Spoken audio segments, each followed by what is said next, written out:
August 10th, 2010. An 18-year-old kid with a mohawk steps onto the pitch for the Brazilian national team against the USA. In his first game, he scores his first goal. Nobody knew that day that we were watching the birth of a legend. But today, the story comes to a heartbreaking end. Following Brazil's shocking elimination by Norway at the 2026 World Cup, Neymar Jr. has officially retired from international football. To understand the magnitude of this moment, we have to go back to the beginning. Before the fame, before Paris, before Barcelona, there was Santos. Neymar was a phenomenon unlike anything we had ever seen.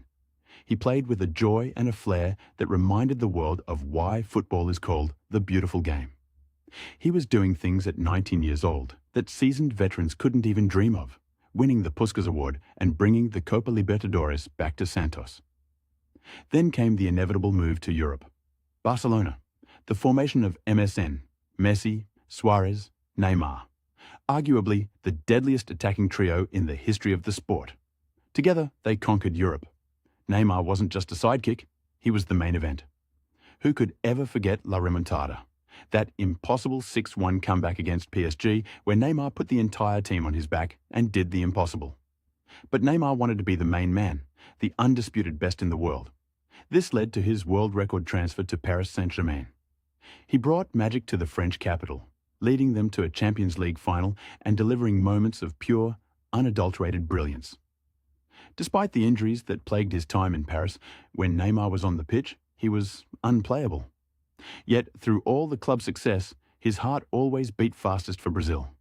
For 16 years, Neymar wasn't just a player for the national team, he was their heartbeat, the poster boy, the heir to Pelé, Ronaldo, and Ronaldinho. Whenever Brazil needed magic, they looked to number 10. He delivered 79 international goals, officially becoming the greatest goalscorer in the history of the Seleção, surpassing even Pelé himself, a record that may never be broken. But the burden of the iconic yellow shirt is incredibly heavy. The expectations of a nation of 200 million people weighed squarely on his shoulders.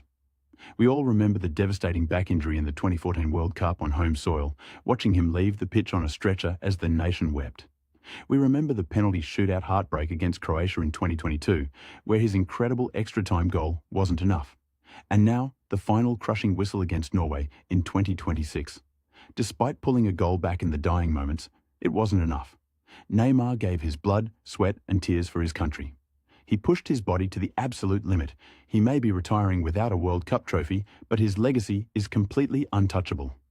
He brought the Jogo Bonito back to the world. In an era of robotic tactical football, Neymar was the ultimate entertainer. He played the game like he was on the streets of São Paulo, with a smile, a trick, and pure imagination. He made us smile. He made us believe in magic again. As he steps away from the international stage, football loses a massive piece of its soul. The prince who carried Brazil may not have gotten his fairy tale ending, but he gave us a story we will never, ever forget. Thank you, Neymar. Thank you for the joy, the goals, and the magic. Will we ever see another player like him? Let me know your favorite Neymar moment in the comments below.